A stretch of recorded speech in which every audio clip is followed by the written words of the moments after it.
আজকের এই ক্লাসে আমরা দেখাবো আপনাদেরকে গিগাবাইট 100 GA 150 মাদারবোর্ডের পাওয়ার সিকোয়েন্স। অনেকগুলা মডেল থাকে বা রিভিশন অনুযায়ী আরো কিছু থাকে। জাস্ট আমরা মূল মডেলটা দেখাইলাম GA 150 গিগাবাইটের মাদারবোর্ডের পাওয়ার অন এর জন্য যে সিকোয়েন্সটা ফলো করে সেই জিনিসটা দেখাবো আপনাদের। তো প্রাথমিক অবস্থায় আমরা একটা পাওয়ারের যে পিন আছে সেই পিনগুলো দেখতে পাই। তো এই পিন থেকে যখন আমরা পিনের পাওয়ার প্রেস করি অথবা পজিটিভ এবং নেগেটিভ পিন ২ টা কানেক্ট করি কোনো একটা টুইজার বা কিছু দিয়ে, যেটা পরিবাহী, ওই ধরনের কিছু দিয়ে যখন কানেক্ট করি, কানেক্ট করার সাথে, সাথে আমাদের পিসিটা অন হয়ে যায়। তো সেই অনটাই এখানে কিভাবে পাওয়ারটা আসে এবং সেই সিগন্যালটা কোথায় যায়, সেই জিনিসগুলাই এখানে আমরা দেখাচ্ছি। তো এখান থেকে দেখেন, এখানে প্রাথমিক অবস্থায় আমাদের যে পাওয়ার সাপ্লাই ইউনিট আছে PSU, এই PSU থেকে 5 ভোল্ট স্ট্যান্ড বাই। আমরা জানি যে 24 অথবা 20 পিন ATX যে পাওয়ার সাপ্লাই আছে, এই পাওয়ার সাপ্লাই এখানে কানেক্ট করার সাথে সাথেই আমাদের 5 ভোল্ট স্ট্যান্ড বাই জেনারেট হয়ে যায়। তো এই 5 ভোল্ট স্ট্যান্ড বাই জেনারেলি একটা রেগুলেটরের মাধ্যমে, দেখেন এখানে 1 নম্বরে হচ্ছে 5 ভোল্ট স্ট্যান্ড বাই জেনারেট হয়, 2 নাম্বার একটা রেগুলেটরের মাধ্যমে ভোল্টেজটা 3 ভোল্ট ডুয়েল আন্ডারস্কোর PCS এ কনভার্ট হয় এই রেগুলেটরের মাধ্যমে। তো এই রেগুলেটরের মাধ্যমে যে এখান থেকে 5 ভোল্টটা পাস হয়, এখানেও বিভিন্ন ধরনের ক্যালকুলেশন আছে। এই ক্যালকুলেশনের মাধ্যমে গেট হওয়ার মাধ্যমে সে এখান থেকে 3 ভোল্ট ডুয়েল PCS এ কনভার্ট হয়। কনভার্ট হয়ে এই 3 ভোল্ট এখানে 3.3 ভোল্ট, এই ভোল্টেজটা এই ESD প্রোটেকশনের মাধ্যমে, ESD ডায়োড, এটা হচ্ছে প্রোটেকশন ডায়োড, এই ডায়োডের মাধ্যমে কানেক্টেড থাকে হচ্ছে এই পজিটিভ পিনের সাথে, এবং এই পজিটিভ পিন থেকে এই যে রেজিস্টর আছে, এই 2টা রেজিস্টর হয়ে এটা সরাসরি চলে যায় হচ্ছে SIO তে, কানেকশনটা চলে যায় সরাসরি SIO তে। এখানে আরো কানেকশন আছে, আমরা নরমালি যেটা দেখাচ্ছি যে কিভাবে এটা SIO তে পৌঁছায়। এখান থেকে যখন আপনি পাওয়ার সুইচটা প্রেস করবেন, প্রেস করার সাথে, সাথে সেটা এখান থেকে এই ESD হয়ে ২ টা রেজিস্টর হয়ে দেন এই যে পাওয়ার সুইচ বা প্যান সুইচ বলে, এই পাওয়ার সুইচ দিয়ে SIO এর সাথে কানেক্টেড থাকে। বা এখানে পাওয়ার বাটন বিভিন্ন ধরনের অপশন থাকতে পারে, ওইটা আমরা স্কিমেটিক এ দেখব এবং বোর্ড ভিউয়ারে দেখব। তো এই ছোট্ট একটা কাজ হয়। তো যতক্ষণ পর্যন্ত আপনার এই যে সিগন্যাল লাইন, এই সিগন্যাল লাইন যদি কমপ্লিট না হয় বা এই সিগন্যাল লাইনের মধ্যে যদি কোন প্রকার আ প্রবলেম থাকে, ধরেন একটা রেজিস্টর কাটা আছে, বা রেজিস্টর বলতে কাটা আছে বলতে এটা লো হয়ে গেছে বা হাই হয়ে গেছে, তো কাটে না? তো এগুলা হাই বা লো হয়ে গেছে, এরকম হইলে এগুলা এখান থেকে হয়তো প্রবলেম করতে পারে। আবার এসআইওর এখানেও আইসা কোন একটা রেজিস্টরের মাধ্যমে এখানে ঢুকে পাওয়ারটা। তো সেক্ষেত্রে এই রেজিস্টরটাও প্রবলেম হইতে পারে। হাই অথবা লো হয়ে যেতে পারে। তো এই ধরনের প্রবলেম থাকলে এখানে আর সিগন্যালটা এসআইওর কাছে পৌঁছাইতে পারে না। এখানে যখন আমরা পাওয়ার প্রেস করব, এই পাওয়ার প্রেস করার ফলে এই জিনিসটা এখানে পৌঁছাতে পারে না। দেন এখানে যে ইএসডি বা প্রোটেকশন ডায়োড আছে, এই প্রোটেকশন ডায়োড শর্ট হইতে পারে। এই প্রোটেকশন ডায়োড শর্ট হইলেও আপনার এই সিগন্যাল এখান থেকে এই পর্যন্ত আসবে না। আপনি পাওয়ার প্রেস করবেন অথবা টুইজার দিয়ে এখানে শর্ট করবেন, এই পর্যন্ত এটা আসবে না। এসআইওর কাছে যতক্ষণ পর্যন্ত তার পাওয়ার প্রেসের আ আউটপুট না যাবে বা সিগন্যাল তার কাছে না যাবে, ততক্ষণ পর্যন্ত সেটা পাওয়ার অন হবে না। আবার এখানে 5 ভোল্টের যে রেগুলেটর আছে, এই রেগুলেটর বা মসফেট এখানে দেওয়া থাকে। তো সেই রেগুলেটরও যদি এখানে কোনোভাবে ধরেন 5 ভোল্ট স্ট্যান্ড বাইকে সে আ 2 ভোল্ট আউটপুট দিচ্ছে। ঠিক আছে? 3 ভোল্ট পিসিএস আসতেছে না। এখানে 3.3 ভোল্ট আসতেছে না। এখানে কম আসতেছে বা 1 ভোল্ট আসতেছে। তো সেক্ষেত্রেও আমাদের এই যে রেগুলেটর আছে, এই রেগুলেটর চেক করতে হবে। এই রেগুলেটরও অনেক সময় ফল্টি থাকে। তো এই রেগুলেটর অনেক সময় চেঞ্জ করলে বা যদি শর্ট থাকে সেক্ষেত্রেও এই ভোল্টেজই পাস হবে না। তো এখানে আমরা অনেকগুলা অপশন দেখতে পেলাম যে এখানে রেগুলেটর আছে। এই রেগুলেটর প্রবলেম হলে এটা ভোল্টেজই তৈরি করবে না। 3 ভোল্ট ডুয়াল আন্ডারস্কোর পিসিএইচ। দেন হচ্ছে এখানে ইএসডি ডায়োড আছে, প্রোটেকশন ডায়োড। তারপরে রেজিস্টর আছে কয়েকটা। ভোল্টে ভোল্টেজ ডিভাইডার এর মতো এখানে কাজ করতে পারে। বিভিন্ন ধরনের রেজিস্টর, আ আরো রেজিস্টর থাকতে পারে, প্রোটেকশন রেজিস্টর থাকতে পারে। তো এগুলা যদি গ্রাউন্ড হয়ে যায়, কানেক্ট হয়ে যায় তাহলেও এই এসআই এর মধ্যে ইনফরমেশনটা নাও আসতে পারে। তো আমরা এখন আ এই জিনিসটাই আমরা একটা স্কিমেটিক এর মধ্যে দেখি যে 5 ভোল্ট স্ট্যান্ড বাই আমাদের কিভাবে সেটা পাস হয়। তারপরে আমরা সেটা 3 ভোল্ট ডুয়াল আন্ডারস্কোর পিসিএইচ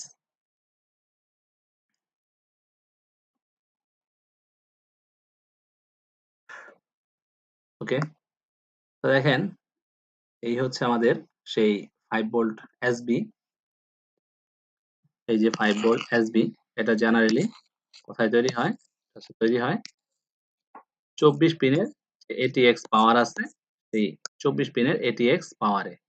ধরলাম আমরা এইখানেই ৯ নাম্বার পিনে এটা জেনারেলি তৈরি হইছে। এটা তৈরি হইয়া এইখানে আসছে, কানেক্টেড হইছে 5 ভোল্ট স্ট্যান্ড বাই। দেন এই 5 ভোল্ট স্ট্যান্ড বাই এটা একটা রেগুলেটরের মাধ্যমে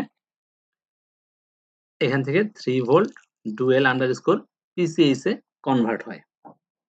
এই 3 ভোল্ট ডুয়েল আন্ডারস্কোর পিসিএইচ আবার গিয়ে আ কানেক্ট হয় হচ্ছে এসআই এর সাথে। আমরা এটাকে নেক্সট করি। নেক্সট।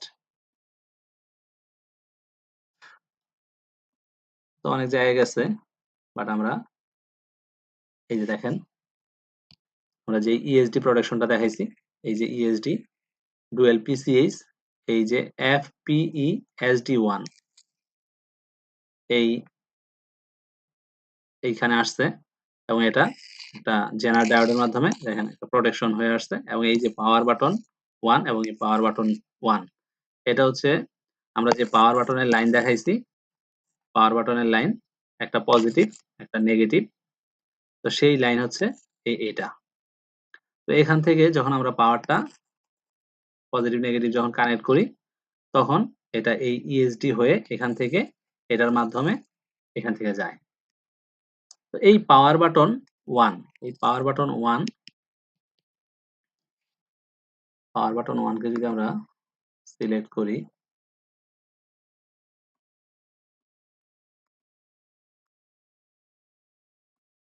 কপি,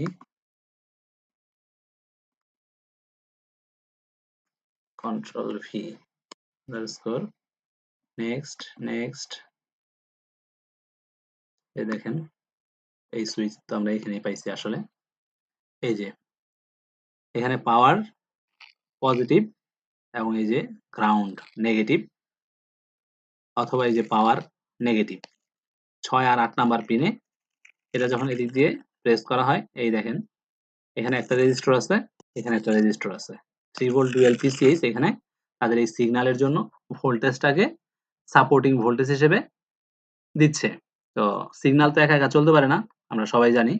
সেই সিগন্যালকে এই যে এই সিগন্যালকে পাওয়ার বাটন সুইচ এটাকে বহন করে এখান থেকে যে আমরা প্রেস করছি এটাকে বহন করে নিয়ে যাওয়ার জন্য এই 3.3 ভোল্ট এটা একে সাপোর্ট দিয়ে নিয়ে যাবে। এবং এই পাওয়ার বাটন সুইচ আমরা যদি সার্চ দেই তাহলে এটা দেখব যে আয়তে গেছে। এটা আমরা চিত্রে এটা এখান থেকে এটা দেখব যে আয়তে পৌঁছাইছে। এসআইও, ওকে? এসআইও তে পৌঁছেছে। তারপর আমরা এটা সার্চ দিয়ে দেখি, কপি,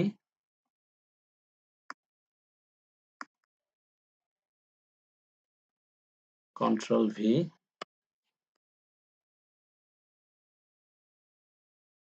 এখানে আমাদের বার্থ প্লেস খুঁজে বের করতে হবে। এই দেখেন এইখানে এই যে এটা হচ্ছে এসআইও এবং এই যে এসআইও এখানে এসে পৌঁছাইছে। ওকে, আমরা এটাকে যদি বড় করে দেখাই, এই যে এসআইও আইটি 8628E আন্ডারস্কোর বিএক্স এবং এটা পাওয়ার সুইচ, পাওয়ার বাটন সুইচ এসে এই এসআইও কে কনফার্মেশন জানাইছে। দেন এসআইও কে যখন এসআইও এর মধ্যে আইসা যখন এই পাওয়ার বাটনের যে ইনফরমেশন আছে সেটা যখন এসআইও তে আইসা কানেক্ট হয়, কানেক্ট হওয়ার পরে এই এসআইও আবার কি করে, তার জন্য পাওয়ার বাটন আউট বা পাওয়ার অন নামে একটা সিগন্যাল তার বস যে আছে পিসিএইচ কে সে জানায়। এবং দেখেন এইখানেও এই যে 3 ভোল্ট ডুয়েল আন্ডারস্কোর পিসিএইচ সেই এখানে 3.3 ভোল্টেজটা সে সাপোর্ট দিচ্ছে এবং এই সিগন্যালটাকে সে পিসিএইচ এর কাছে নিয়ে যায়। তার বস যে পিসিএইচ আছে পাওয়ার কন্ট্রোলার হাব তার কাছে নিয়ে যায়। তো এই বিষয়টা আমরা আবার পরের ক্লাসে দেখব। বাট আমরা দেখতেছি এখন পাওয়ার বাটনটা কিভাবে কোত্থেকে আসে এবং কাকে হিট করে এবং সেটা কিভাবে কাজ করে। তো আমরা যদি একটা এই যেই চিত্রটা আঁকছি সেই চিত্রটা যদি আমরা দেখাই যে আসলেই কি হইল এটা। এই চিত্রটার মধ্যে আমরা সেই জিনিসটাই পাই যে প্রাথমিক অবস্থায় আমরা দেখলাম পিএসইউ থেকে 5 ভোল্ট স্ট্যান্ড বাই জেনারেট হয়েছে, জেনারেট হয়ে একটা রেগুলেটরের মাধ্যমে সে 3 ভোল্ট ডুয়াল আন্ডারস্কোর পিসিএইচ, ওইখানে স্কিমেটিক এর মধ্যে কিন্তু অনেক হিজিবিজি বাট এখানে সহজ করে বোঝানো হয়েছে 2-3টা কম্পোনেন্ট নিয়ে। তো 3 ভোল্ট ডুয়াল পিসিএইচ এ কনভার্ট হয়ে সে রেজিস্টর এবং ইএসডি হয়ে এখান দিয়ে এই পাওয়ার বাটনে আসে এবং এখান থেকে সে সিগন্যাল পাওয়ার বাটনের যে সুইচ আছে সেই সুইচ এসআই এর মাধ্যমে এখানে পৌঁছায়। দেন যখন আমরা এখানে পাওয়ার প্রেস করি, পাওয়ার প্রেস করার সাথে সাথে সেই ইনফরমেশনটা এসআইও তে আইসা পৌঁছায় এবং ল্যাপটপটা অন হয়। আরো প্রসেস আছে। তো আমরা একেবারে ছোট প্রসেসটা আগে আপনাদের দেখাইলাম যাতে আপনারা বুঝতে পারেন। তো নেক্সট আমরা আমাদের যে বোর্ড ভিউয়ার আছে সেই বোর্ড ভিউয়ারে আমরা দেখাইতে পারি। দেখেন এইখানে আ একেবারে মাদারবোর্ডটা সেম মাদারবোর্ডটাই এখানে রাখা আছে। তো এইখান থেকে আমরা আমাদের ATX 24 পিনের যে 24 পিন দেখেন 5 ভোল্ট এসবি আছে, এই 5 ভোল্ট এসবি 9 নাম্বার পিনে, এই 9 নাম্বার পিন থেকে অনেক জায়গায় গেছে। অনেক জায়গায় আমাদের এই যে হলুদ যে জায়গাগুলো আছে প্রত্যেকটা জায়গায় এই 5 ভোল্ট এসবি মানে 5 ভোল্ট ওইখানে গিয়ে পৌঁছাইছে প্রত্যেকের। এই পাওয়ার সাপ্লাই লাগানোর সাথে পাওয়ার সাপ্লাই যখন আমরা মাদারবোর্ডে কানেক্ট করি এবং পাওয়ার দেই, পাওয়ার দেওয়ার সাথে এই 5 ভোল্টটা জেনারেট হয়ে যায় এবং এগুলা এখানে ছড়ায় যায়। এই যে ভোল্টেজ গুলা 5 ভোল্ট যেখানে প্রয়োজন সেখানে চলে যায়। তো এইখানেও আমাদের দেখেন চলে আসছে NQ9 এ। এই যে NQ9, দেখি NQ9 রে আমরা সিলেক্ট করি।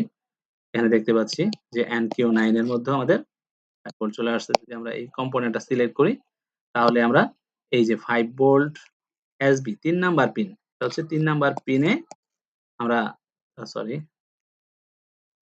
এই 3 নাম্বার পিনের মধ্যে 5 ভোল্ট এসবি পাচ্ছি। ওকে, এই ভোল্টেজটাই এটা কনভার্ট হয়ে এদিক দিয়ে এখানে 3 ভোল্ট ডিইউএল আন্ডারস্কোর পিসিএইচ এ কনভার্ট হচ্ছে। ওকে, যেটা আমরা এই যে এখানে দেখতে পাচ্ছি 2 নাম্বারে আর 4 নাম্বার পিনের মধ্যে। এটা সিলেক্ট করি আমরা। দেখেন এই যে আউটপুটে আউটপুট 3 আর 4 নাম্বার পিনে, না 2 নাম্বার আর 3 না 2 নাম্বার আর 4 নাম্বার পিনে আমাদের এই 5 ভোল্ট এসবিটা আ আর 3 ভোল্ট ডুয়াল পিসিএইচ এটা কনভার্ট হইছে। 5 ভোল্ট এসবিটা কনভার্ট হইছে 3 ভোল্ট ডুয়াল আন্ডারস্কোর পিসিএইচ নামে। তো এই ভোল্টেজটা দেখেন আমরা একটা আ দিছিলাম, নাম্বার দিছিলাম যে FPESD। ওকে? তো এই নাম্বারটা দিছিলাম। এটার মধ্যে চলে গেছে দেখেন। একটু বড় করি আবার। এই যে এইখানে ডুয়েল আসছে 3 ভোল্ট ডুয়েল আন্ডারস্কোর পিসিএইচ, দেন এটা আউটপুট হইছে পাওয়ার বাটন নামে। একেবারে পাওয়ার বাটনে এই যেটা হচ্ছে পাওয়ার বাটন, পাওয়ার বাটনের লাইন এবং এই পাওয়ার বাটন লাইনে আউটপুট হয়ে এটা হচ্ছে আসছে কি আমাদের পাওয়ার বাটন নামে লাইন হইছে। দেন পাওয়ার বাটনটা এখান থেকে যখন আমরা এদিক দিয়ে গিয়ে এই ইএসডি দেখেন ৬টা পিন। ইএসডির ৬ লেগ ১, ২, ৩, ৪, ৫, ৬ ৬টা লেগের মাধ্যমে এদিক দিয়ে পাস হয়ে এই কয়েকটা রেজিস্টরের মাধ্যমে আমরা যে রেজিস্টরগুলা দেখাইছিলাম সেই রেজিস্টরের ভিতর দিয়ে হয়ে পাস হয়ে যায়। বাট রেজিস্টরের আউটপুট যখন আ একটা কম্পোনেন্ট চেঞ্জ হয় আউটপুটে যায় রেজিস্টরের দেখেন ২ টা পাস একটা হচ্ছে ২ নাম্বারে হচ্ছে পাওয়ার বাটন 1 নামে গেছে। আর যখন এটা এই পাশ থেকে এই পাশে গেছে তখন এটার নাম চেঞ্জ হয়ে গেছে পাওয়ার বাটন সুইচ নামে। তো এই পাওয়ার বাটন সুইচই আমরা পাবো হচ্ছে একেবারে SIO তে ডিরেক্টলি আমরা ছোট করে দেখাই। দেখেন এইখানে যে আসছে এইজন্য এটা হলুদ হয়ে আছে। এখানেও হলুদ যেখানে কানেকশন হইছে সেখানে হলুদ অবস্থায় আছে।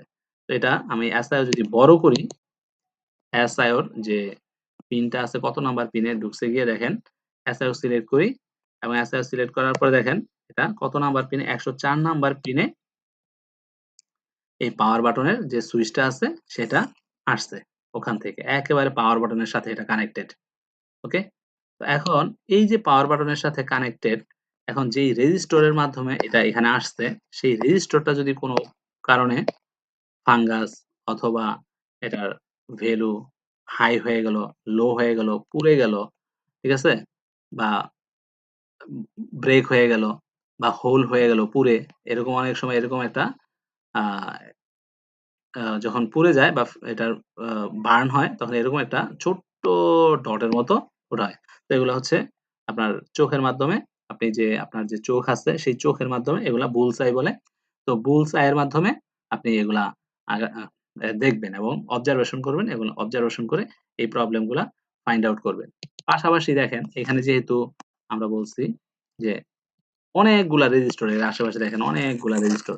তো কোন কারণে যদি টিকটিকি বা তেলাপোকা তাদের আ দৈনন্দিন কাজ সেরে ফেলে এখানে, তখন এরকম ফাঙ্গাস হয়। পানি পড়ে গেলে অনেকদিন ধুলাবালি জমে থাকার ফলে এরকম হতে পারে। পুরোনো মাদারবোর্ড হইলে এই জিনিসগুলো আগে খেয়াল করবেন যে অনেক ধুলাবালি জমে আছে কিনা, ফাঙ্গাস জমে আছে কিনা বা কোন কম্পোনেন্ট আ জং ধরে গেছে কিনা। এই ধরনের জিনিসগুলা একটু খেয়াল করলে প্রবলেম গুলা দ্রুত ফাইন্ড আউট হয়। তো এই জিনিসগুলা এদিক দিয়ে গিয়ে দেখেন এইখানে যখন কানেক্ট হইছে, কানেক্ট হওয়ার ফলে এইখানে একটা OQ5 এটার সাথে আরেকটা OQ5 কানেক্ট হইছে ট্রানজিস্টর। ওকে? তো এটার আউটপুটটা এই ট্রানজিস্টরের সাথে কানেক্ট হয়ে গিয়ে একেবারে আমাদের SIO তে পৌঁছাইছে। SIO র একটা পিনে পৌঁছাইছে। তো এখন দেখেন এর আশেপাশে আরো অনেকগুলা রেজিস্টর আছে। এই যে একটা রেজিস্টর, এই রেজিস্টরটার ১ নাম্বারে গেছে পাওয়ার বাটন, আরেক নাম্বারে গেছে গ্রাউন্ড। এখন কোন কারণে যদি এটা যদি শর্ট হয়ে যায়, তাহলে তো আমাদের পাওয়ার বাটন কখনোই চালু হবে না। ঠিক আছে? কোনভাবেই চালু হবে না। আপনি পাওয়ার প্রেস করবেন, আবার ব্যাক করে এখানে চলে আসবে। যদি গ্রাউন্ডে থাকে। তো এই ধরনের প্রবলেম হইতে পারে। আরো তো রেজিস্টর আছে এখানে। এটা রেজিস্টর আছে। এই যে এটাও গ্রাউন্ড। তো এই ২ টা রেজিস্টর হয়ে তো এটা পৌঁছাইছে। দেখেন এদিক দিয়ে যায়া সিলেক্ট হয়নি। এদিক দিয়ে যায়, এদিক দিয়ে। তো এখন এইটা হচ্ছে এটা গ্রাউন্ড, এটা গ্রাউন্ড। তো এই ২ টার একটা যদি প্রবলেম হয়, তাহলে এটা গ্রাউন্ডে চলে যাবে। গ্রাউন্ডে চলে গেলে এটা আর অন হবে না। তো এই ধরনের ছোট কম্পোনেন্ট গুলা আমাদের যদি প্রবলেম হয় সেক্ষেত্রে কিন্তু আ এটা চালু হবে না। তারপরে NQ9 এই NQ9 এটা এখানে আমাদের 5 ভোল্ট এসবি আসছে। কোন কারণে এটা যদি শর্ট হয়ে যায়, কোন কারণে এটা যদি শর্ট হয়ে যায়, এখানে গ্রাউন্ড এর কোন কিছু নাই। তারপরে যদি এটা কোন কারণে শর্ট হয়ে যায় দেখেন এটা তো এর পাশে একটা রেজিস্টর আছে। এই রেজিস্টরের সাথেই একটা গ্রাউন্ড কানেক্টেড আছে। এই 5 ভোল্ট এসবি একটা গ্রাউন্ড এর সাথে কানেক্টেড আছে। কোন কারণে যদি এটা গ্রাউন্ড হয়ে যায়, তাহলে 5 ভোল্ট এসবি জেনারেট হবে না। ATX পিনের মধ্যে 5 ভোল্ট SB জেনারেট হবে না, শুধুমাত্র এই রেজিস্টরটা যদি শর্ট হয়। ওকে, তো এই কম্পোনেন্ট প্রবলেম, এই কম্পোনেন্টটা হইতে পারে যে এটা NQ9 যেটা আছে, এটা যদি সে প্রপারলি এখান থেকে ভোল্টেজটা এই পাশে পাস না করতে পারে, কোনো কারণে কম পাস করে, ধরেন 2 ভোল্ট পাস করে, তাহলেও কিন্তু আমাদের ল্যাপটপ জেনারেট হবে না, এই পিসি পাওয়ার অন হবে না। হ্যাঁ? তো এই কয়েকটা কম্পোনেন্ট আমাদের পাওয়ার অন হওয়ার জন্য দায়ী থাকে। তো এই জিনিসগুলা ছোট, ছোট আকারে আমাদের খুঁজে বের করতে হয় মাদারবোর্ডের মধ্যে। যে যদি আপনি পাওয়ার সিকোয়েন্স প্রপারলি জানেন, তাহলে খুঁজে বের করতে পারবেন যে কোন, কোন কম্পোনেন্টটা খারাপ হতে পারে। ঠিক আছে? তো এই হচ্ছে আমাদের টোটাল পাওয়ার সিকোয়েন্সটা। আমাদের যদি আরেকটা বোর্ড যদি থাকে, আমরা দেখি একটা বোর্ড আছে কিনা। তো বোর্ডটা অন করলেও আমরা এটার আরেকটু সারাংশ দিতে পারবো। অন করে দেখি।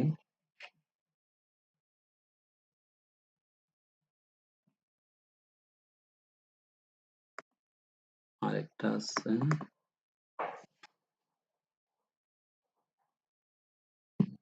তো এটা হইতে পারে একটু ভিন্ন ধরনের মাদারবোর্ড। তো এখান থেকে জাস্ট দেখেন, আ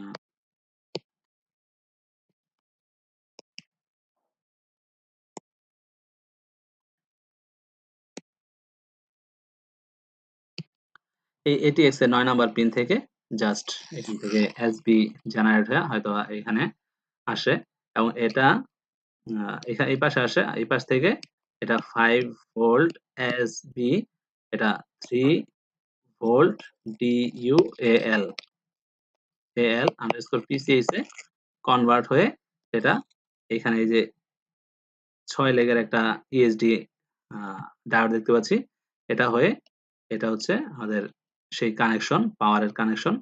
এটা হয়ে এখানে রেজিস্টর, তারপরে হচ্ছে একটা ট্রানজিস্টর হয়ে সেটা সরাসরি চলে যায় SIO তে। তো এভাবেই আমাদের এই পাওয়ারটা অন হয়। তো এই সিকোয়েন্সটা জানা থাকলে কেন পাওয়ার অন হচ্ছে না, আমরা সেটা খুঁজে বের করতে পারবো। ওকে? তারপরের ধাপ আমরা পরবর্তী ভিডিওতে দেখানোর চেষ্টা করব। Thank you.